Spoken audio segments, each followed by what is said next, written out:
Well, hi there.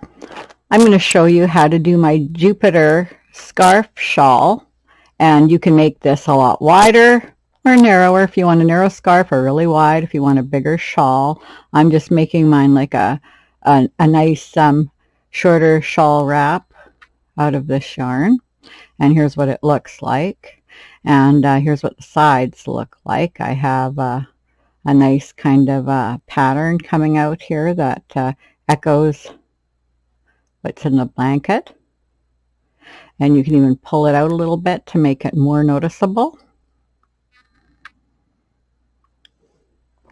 And it's not curling for me at all. My yarn I'm using is got a high percentage of wool, and then it's acrylic.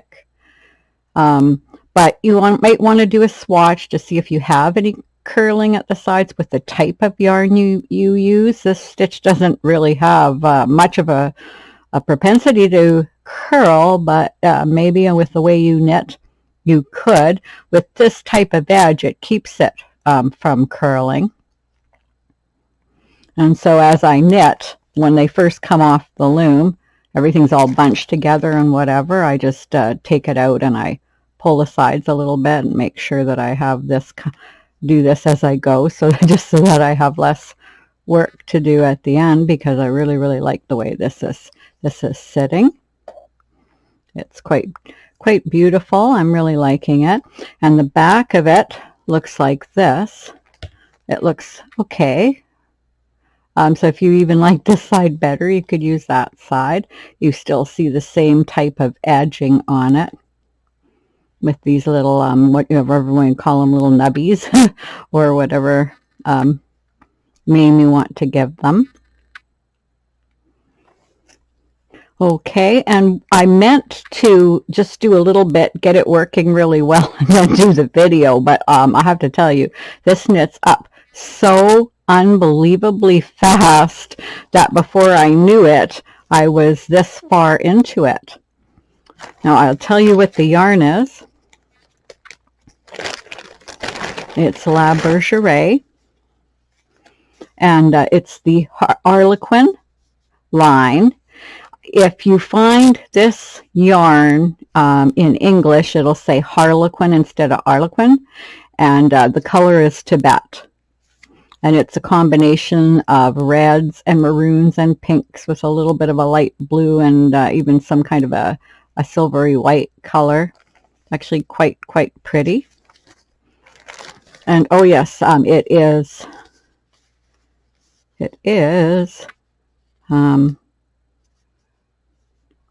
yeah, I'll find it on here, but if I don't, no, here it is. It is 60% wool and 40% acrylic. Okay, so that's the yarn I'm using. So what I'll do is I'll take you on another loom with a different yarn, and then you can see how to cast on and get started, and then we can go back to this one and knit a row or two, and then cast off. So I will see you in a bit. Okay, so here I am. I've got another loom, and I've got some yarn, and we're going to try Riot Chunky by King Cole, and it is a chunky yarn, and the last one was a chunky yarn too, and it is 70% acrylic and 30% wool, so it has more acrylic in it. Okay, and this loom I'm using is a 5/8 loom, 5/8 inch, and it has 42 pegs. Okay, the other loom I was using was a 3/4 inch, and it was just one of the circle looms in those circle sets. I believe that loom was a Doris loom. Okay, so to get started, I'm going to make sure I get any knots out of this yarn. There we go. Okay, so here's the yarn, and I've just been using this yarn to do swatches and things because it has a lot of colors in it. So The swatches are different colors, kind of fun to use.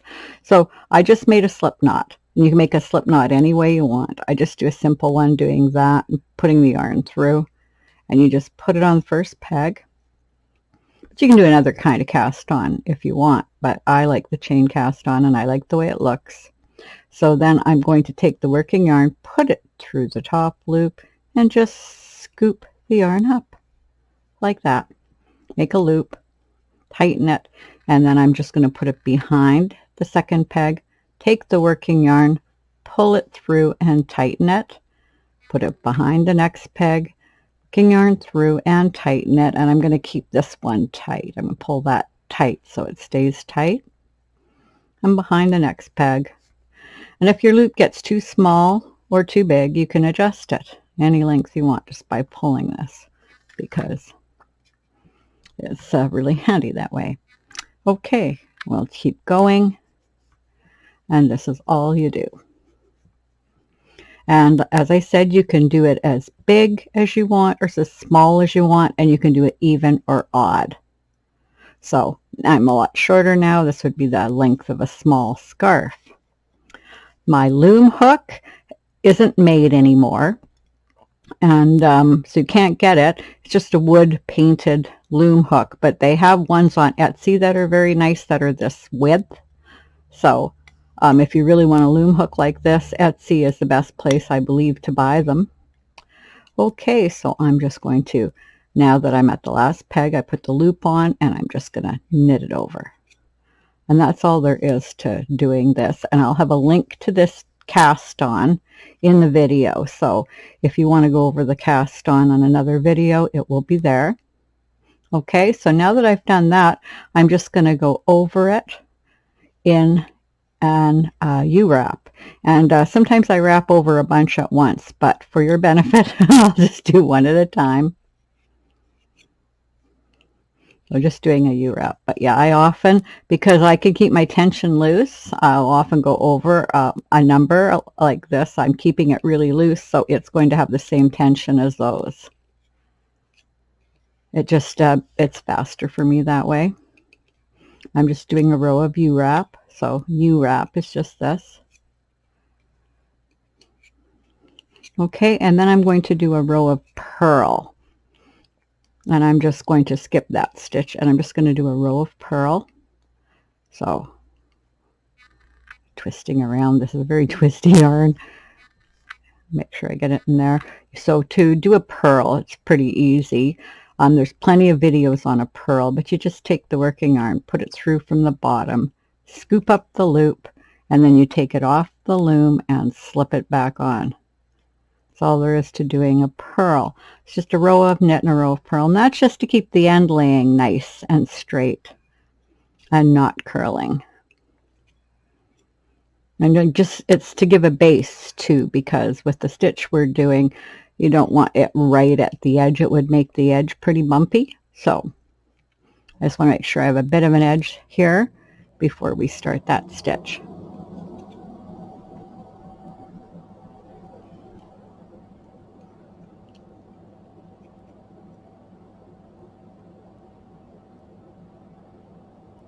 And then I'll just go over this in a knit stitch. I don't want to have too many stitches here because I want that edge to start.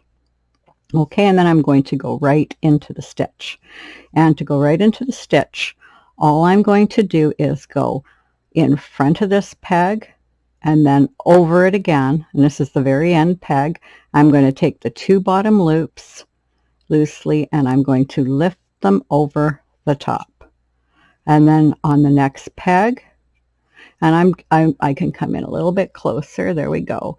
We go, this is the Juniper stitch, and we go over this peg and we go over it again. And then we take the two bottom loops and we lift them over. Okay, we wrap it with the working yarn and we come over it again. We take the two bottom loops and lift them over, and you want to keep it loose enough you can lift them over. You control your tension because what we're lifting over, the two bottom loops, one of them is this working yarn. So what we're lifting over is the working yarn and the loop that was on the peg, and we're lifting them both over the other piece of working yarn. Okay, so you wrap it and we're taking them over. Don't make the mistake of just taking the bottom one over, because what you'll get then, this is just the working yarn, what you'll get then is a U-wrap, and you don't want to get a thick U-wrap. We're doing a stitch, so take the two bottom ones and go over the top. That's juniper stitch. Okay, very, very easy stitch as long as you keep it loose. It still works fine if you keep it tight, but you will be struggling. Won't be easy. Okay, and then we come to the end, and this is how I'm getting the end. I'm doing the Juniper stitch on the end peg, knitting it off, staying loose. I'm coming back and knitting the other way, taking the two bottom loops and knitting them off, and that's what's giving the side that way. I'm going to come over, do the Juniper stitch, knit it off, Juniper stitch, knit it off. That's all you do. And it goes really, really fast. That is why I was able to knit so fast and get that shawl done. So this is all there is to it. And then you get to the end peg, do the Juniper stitch, knit it over. On the way back, do the Juniper stitch, knit it over. And this, I'm a little tighter when I go back, so I'm going to loosen it up. I have to make up for where I use more tension than I should. Make sure it's nice and loose and knit it over. And that's all there is to it. You just keep on doing that. And I'd like to do enough that we can actually see what it's looking like in this yarn, because this stitch will look different, as all stitches do, with a different loom and a different yarn. But it always has that sort of zigzaggy look. Okay, and then we come to here and we wrap the Juniper stitch. We come back and we wrap it the other way. And we come back. So it's pretty easy. All you do, and you keep going. So I've only done a couple rows, but that's enough, I believe, for us to be able to have a look at it.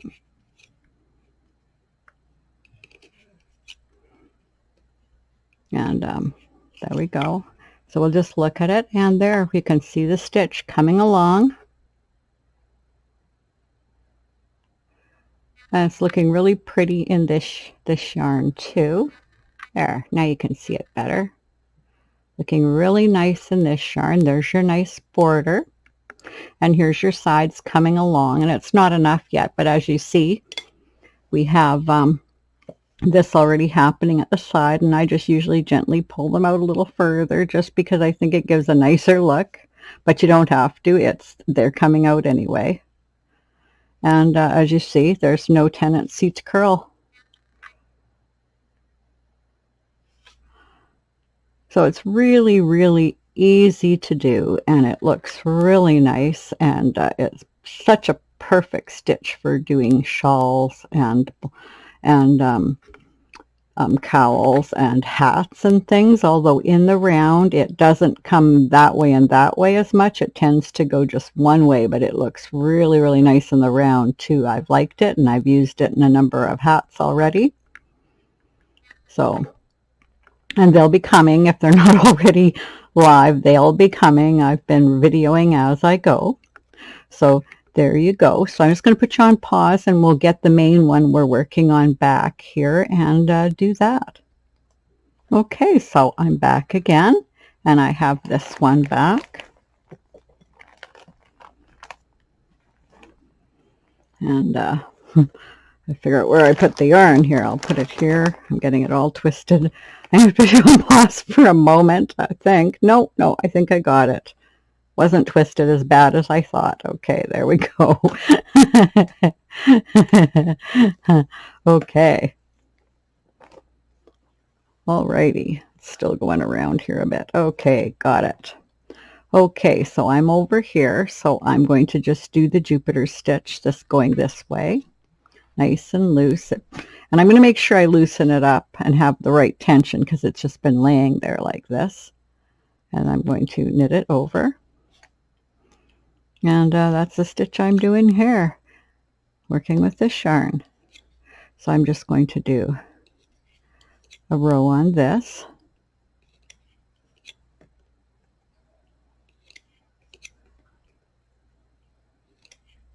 As you see, it just zips along. Now, these are shorter pegs, but they're a similar width to the Cindywood looms. It might be a little thicker. But as I said, every yarn and every loom you use will give you just a slight different look.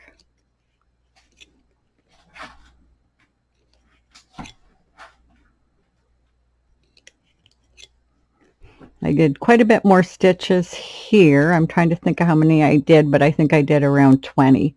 1, 2, 3, 4, 5, 6, 7, 8, 9, 10, 11, 12, 13, 14, 15, 16, 17, 18 I did, 18. So I was just trying to get more of a width, to get more of a combination, something between a shawl and a scarf. Okay, so I'm just going to do this and check, see how much yarn I have, because it might be time to bind it off. Nope, I think I can do one more row. So I'm going to get to where I'm just going to get close to binding off. And when we bind off, we have to do what we did when we cast on. So what we want, we have to have room to do our row of purl, our row of knit, and then we have to have enough room to do the cast on, which takes a little bit more yarn. Okay, so I'm just going to do another row or two, see where my yarn is, and then we can cast off together. Okay, so now that we got the length that we want here, we're just going to do the bind off process. So what we want to do is reverse what we did in the cast on. So we're going to do a row of purl.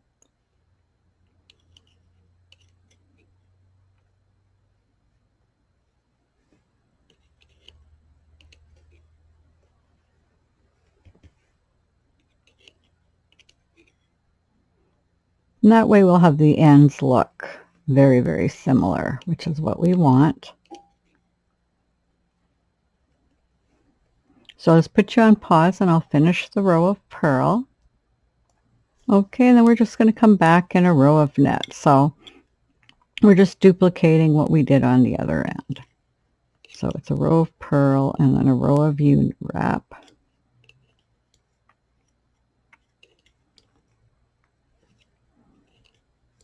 Okay, so you can do the U-wrap stitch any way you like. I sometimes use two hands. Okay, and I will meet you up at the other end. Okay, then when you reach the end, you just take your working yarn and you're going to want to wrap it around the loom about 3 times. You want to get it long enough that you're going to be able to do your bind off. Okay, so do that and then cut the yarn and thread your needle on, and we will be ready to cast off. Okay, so I've got my needle on my working yarn and we can get going. Okay, so this is the peg we're coming out of.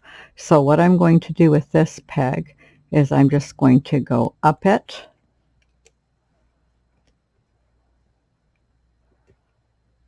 like that, and then I'm going to come behind this peg and go down it,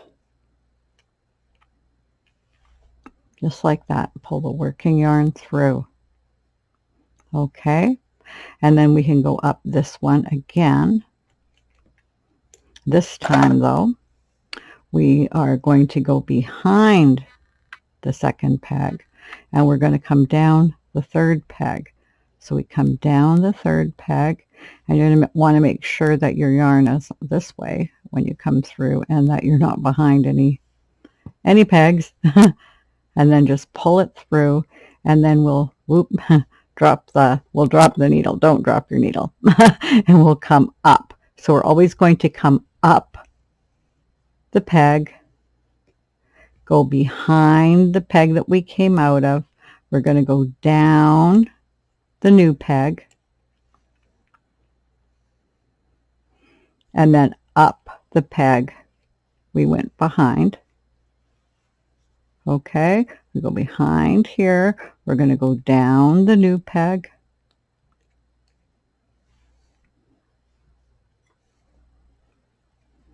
We're going to come up the peg before.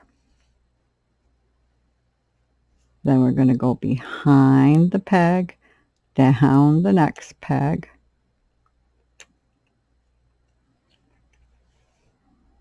And that's all we're going to do all the way. So we go up the peg, we go behind and down the new peg,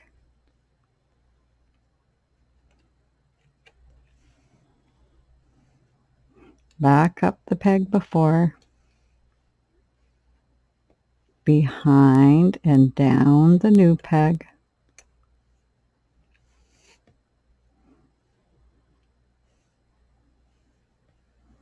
and then right now pull my yarn longer, then up the peg before, behind and down the new peg, and you're going to want to pull it all just a little bit snug, but not super tight.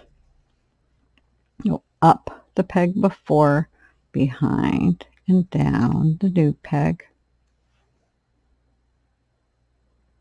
and up and behind, down the new peg. And I like this cast off because it matches the crochet cast on, the crochet chain cast on, which is my favorite cast on, I would say. It's one I use 90% of the time. Okay, so up the old one, behind, down the new one,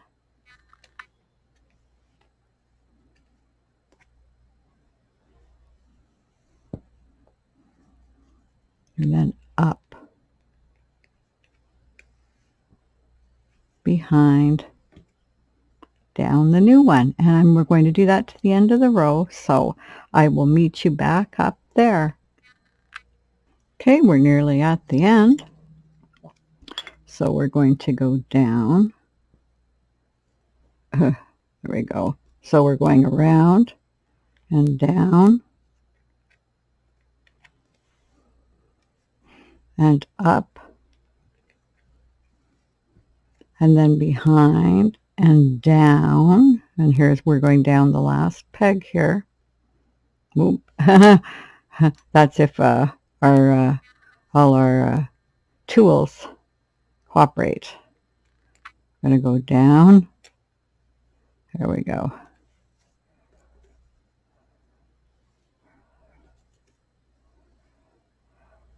There we go. And up. Okay, and then we'll just go down here because we're at the end.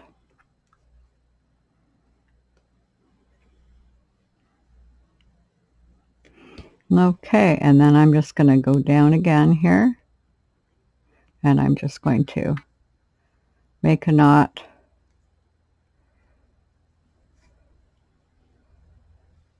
Right here, so it's not at the very end, and then I'm just going to take it off the loom.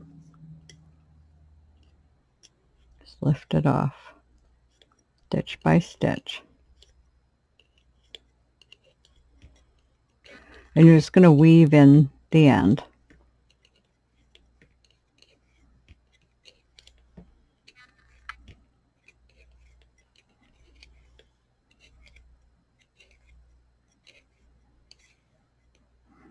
Okay, and that's your bind off. And then you're just going to want to stretch it and, you know, play with it a bit to loosen it up and get it so that it looks like a chain, kind of a chain like that. And then it will match the kind of chain look on that side. And that's what we want. We wanted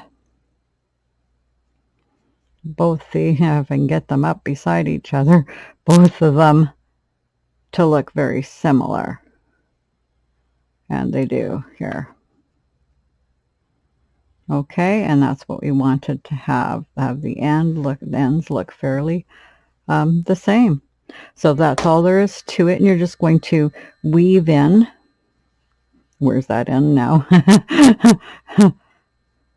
There it is with the. So you're just going to weave in the end, and you're going to take your needle off, unless you're going to weave it in with the needle at the end. And I don't want to lose my needle, so I'm going to pop it back in here. Otherwise, I would leave it on because I just use it to weave in the end. And so then we can take a look at it. And then when it's off the loom, you're just going to want to stretch your stitches out every direction. That sets them. So you just gently go up and down the scarf, just stretching it slightly to set the stitches. And I'm doing it very rapidly. And you want to stretch it slightly both directions. And there you go. You have it off the loom now. And here's how it looks. There's your cast off looking nice and neat here. And here's your cast on. And there's your stitches looking pretty beautiful. And your edges looking like this with this kind of a nubby look at the side that matches it. And so I hope you really enjoyed this video and you have fun making projects and you have fun making a scarf or shawl. And until next time, bye.